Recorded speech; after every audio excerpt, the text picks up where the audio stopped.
রথের দিন সন্ধ্যায় অস্বাভাবিক মৃত্যু হলো এক গৃহবধূর অস্বাভাবিক মৃত্যুর পরে খুনের অভিযোগ তুলেছে মৃতার বাপের বাড়ির লোকজন। পুলিশ জানিয়েছে মৃতার নাম নমিতা পাত্র রানা, বাড়ি বেলদা থানার অন্তর্গত বাকরাবাদ গ্রাম পঞ্চায়েত এলাকায়। কয়েক বছর আগে ওই গ্রাম পঞ্চায়েত এলাকার এক যুবকের সঙ্গে বিয়ে হয়েছিল নমিতার। গৃহবধূর বাবার বাড়ির অভিযোগ, দীর্ঘদিন ধরে নানাভাবে ওই গৃহবধূর ওপর তার শ্বশুর বাড়ির লোকজন অত্যাচার চালাতো। এর আগেও একবার বিষ খেয়ে আত্মঘাতী হওয়ার চেষ্টা করেছিল যুবতী। তার আরও অভিযোগ, মেয়ে মারা যাওয়ার পরেও দীর্ঘক্ষণ কোনোভাবেই জানানো হয়নি তাদের। প্রতিবেশী মারফত খবর পান তারা। এদিন শ্বশুরবাড়ির লোকজনদের বিরুদ্ধে থানায় লিখিত অভিযোগ দায়ের করবেন বলে জানিয়েছেন মৃতার বাপের বাড়ির লোকজন। পুলিশ একটি অস্বাভাবিক মৃত্যুর মামলা রুজু করে তদন্ত শুরু করেছে। আমাদের যে খবর পাই পাড়া লোক মারফত 8টা সাড়ে 8টা নাগাদ রাতে যে আপনাদের যে মেয়েটা এখানে দিয়েছিলেন আর আপনারা আসুন, এখানে মোটামুটি একটা গন্ডগোল হয়েছে। যে আমরা তৎক্ষণাৎ এসে দেখি যে মেয়েটা নিচে পড়ে আছে, আর শ্বশুর মশাই খাটের উপরে বসে আছে, মেয়েটা সেইভাবে মাটিতে পড়ে আছে, মোবাইল টোবাইল চারদিকে ভাঙা ভাঙি ছাটাছাটি করে এরকম এক জায়গায় ব্যাটারি এক জায়গায় মোবাইলের ফোন এগুলা পড়ে আছে। এইরকম অবস্থায় পড়ে আছে মেয়েটা। আর জামাই আর তার বন্ধু একজন, তারা ওই ঘরের বাইরে ঢালাই রাস্তার ওখানে চুপচাপ বসে আছে। আমরা গিয়ে এই অবস্থা দেখি, এই মেয়েটা মারা গেছে। কি অনুমান কি মনে করছেন? মানে দীর্ঘদিন থেকে মেয়েটার উপরে এরকম তার ননদ তার শাশুড়ি এভাবে অত্যাচার করতো। এবার সেটা তাদের জ্ঞাতি বর্গ বসে আমাদের ভাই সব বসে মীমাংসা করেছি। 2-3বার 4বার এরকম বসে আমরা করেছি। করার পরে একদিন মেয়েটা, আমি তখন বাইরে ছিলাম, মেয়েটাকে বিষ খেয়েছে। হ্যাঁ, এভাবে প্রেসার কিট করা, মানে দেনা পাওনা নিয়ে এরকম চাপ দেওয়া, এইরকম করতে থাকে। তারপরে কালকে হঠাৎ যে এরকম হয়েছে, আমাদের কাল থেকে এ অবধি বাড়িতে কেউ ফোনও করেনি, কেউ জানায়নি যে তার বাবাকে ন্যূনতম একটু জানানোর প্রয়োজন আছে, সেটাও মনে করেনি। হ্যাঁ, আমরা লোক মারফত খবর পেয়ে আমরা ওদের বাড়িতে এসে দেখি কি মনে করছেন কি হয়েছে? এটি মেরে দেওয়া হয়েছে মেয়েটা। কি নাম আপনার মেয়ের?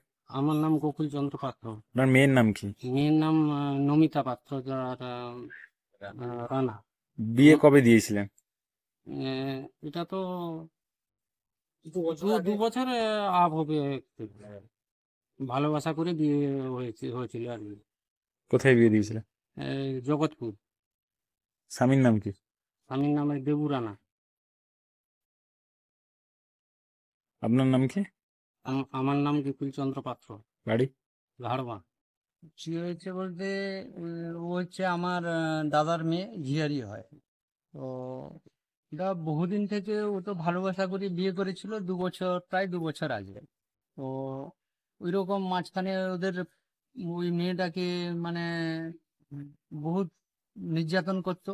আমরা মাঝে মাঝে গিয়ে আমরা ওদের লোক নিয়ে, আমাদের বাড়ির লোক নিয়ে একটা বসে সামঞ্জস্য করে ওকে 3-4বার মতো ওটা করে আমরা মেয়েটাকে ঘর করানোর জন্য। কালকে কি ঘটেছিল বলো? কালকে হঠাৎ আমাদেরকে ওদের পাড়া প্রতিবেশী সাইড থেকে ফোন করে আমাদের জানালো, আমার ওই জেঠার একজন ছেলেকে, যে তোমার মেয়েটা এখানে দিয়েছো, ওই মেয়েটা বাড়িতে একটি সমস্যা হয়েছে, তুমি একটু খবর দাও ওদের বাড়িতে, ওরা দেখো। দিয়ে আমার দাদা এসে বললো যে এরকম ঘটনা হয়েছে। আমরা তুরন্ত ওর বাড়িতে যাই, আমার ঝিয়ারির বাড়িতে। গিয়ে যখন দেখি আমার ঝিয়ারি মাটিতে শুয়ে পড়ে আছে, তখন আমরা, ওর শ্বশুর বসেছিল ওইখানে। তো আমরা যে শুনলাম কি হয়েছে, বলছে আমার ছেলে বেরিয়ে গেছে, বাড়িতে কেউ ছিল না, এরকম বলছে। দিয়ে আমরা গিয়ে এরকম অবস্থায় দেখি ও মেরে দিয়েছে ওরা। কারা মেরেছেন? ওই আমার বন্ধুর জামাই, ওর বন্ধু একজন ছিল, ও ওর সঙ্গে ছিল। এখানে গিয়ে আমরা ওকে দেখেছি, ওর বন্ধু, ওর বাবা মা, ওরা সবাই মিলে ওকে মেরেছিল। কি নাম আপনার জিয়ারের? আমার জিয়ারির নাম নমিতা পাত্র। বাড়ি? বাড়ি ওর বাড়ি জগৎপুর। বিয়ে কবে দিয়েছিলেন? বিয়ে হয়েছিল 2023। বাপের বাড়ি কোথায়? বাপের বাড়ি ঘাড়বাঁক। কি নাম আপনার? আমার নাম নকুল পাত্র। হয়েছিল কি, আমি তো বাড়িতে ছিলাম না, বাড়িতে যখন আসি দেখলাম থাকতে। মেয়ের বাড়ির লোকেরা অভিযোগ করছে আপনারা নাকি খুন করে দিয়েছেন। এটা কি করে বলবো আমি? অভিযোগটা কি সত্যি, এনারা যেটা করছেন? এটা বলতে পারবো না। কি হয়েছিল আপনি জানেন না? না, বাড়িতে 3 জন ছিল। আমি সন্ধ্যার সময় চা খেতে গিয়ে হুম। সে বলছিল বাবা তাড়াতাড়ি ঘুরে আসে। আমি চা খাই, জিলাপি নিয়ে 3 জন খাবো বলে আমি চলে আসি। তাড়াতাড়ি আমি ওই ঘরে একা বেরিয়ে তাড়াতাড়ি যখন আসি এই ঘটনা। কি নাম আপনার বৌমার? তোমার নমিতা,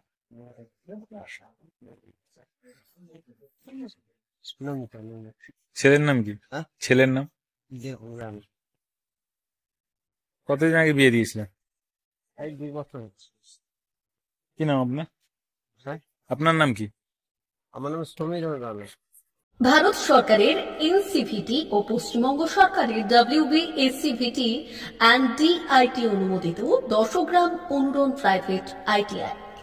আপনি কি কারিগরি শিক্ষায় বিশেষ প্রশিক্ষণ নিতে চান? কারিগরি শিক্ষার একমাত্র বিশ্বস্ত প্রতিষ্ঠান 10 গ্রাম অনুরণ প্রাইভেট ITI, 10 গ্রাম, সবং, পশ্চিম মেদিনীপুর। আমাদের এখানে ইলেকট্রিশিয়ান, ফিটার, সার্ভেয়ার এবং হেলথ স্যানিটারি ইন্সপেক্টরের কোর্স যত্ন সহকারে করানো হয়। ভর্তি চলছে। ভর্তি হতে আজই আসুন আমাদের 10 গ্রাম অনুরণ ITI-তে।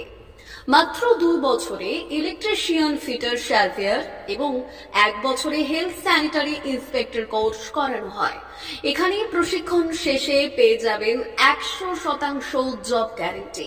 আমাদের ITI এর বিশেষত্বগুলি হলো স্বল্প ভর্তি ফিস, উন্নত প্রযুক্তিযুক্ত ল্যাব ও অভিজ্ঞ অধ্যাপক মণ্ডলী দ্বারা থিওরি ও প্র্যাকটিক্যাল ক্লাসের সুবিধে, প্রশিক্ষণের জন্য বিশেষ ল্যাব ও ওয়ার্কশপ, ST, SC, OBC এবং সংখ্যালঘু ছাত্রছাত্রীদের জন্য পশ্চিমবঙ্গ সরকারের স্কলারশিপের ব্যবস্থা। সার্ভেয়ার কোর্সের সাথে অটোকেট করানো হয়। অত্যাধুনিক শীততাপ নিয়ন্ত্রিত কম্পিউটার ল্যাব ও প্রজেক্টরের মাধ্যমে ক্লাসের সুবিধে। তবে আর দেরি কেন? আজই ভর্তি হতে চলে আসুন 10 গ্রাম অনুরণ প্রাইভেট ITI-তে। আমাদের ঠিকানা 10 গ্রাম, সবং, পশ্চিম মেদিনীপুর। যোগাযোগ নম্বর 9547221516 অথবা 9832728877।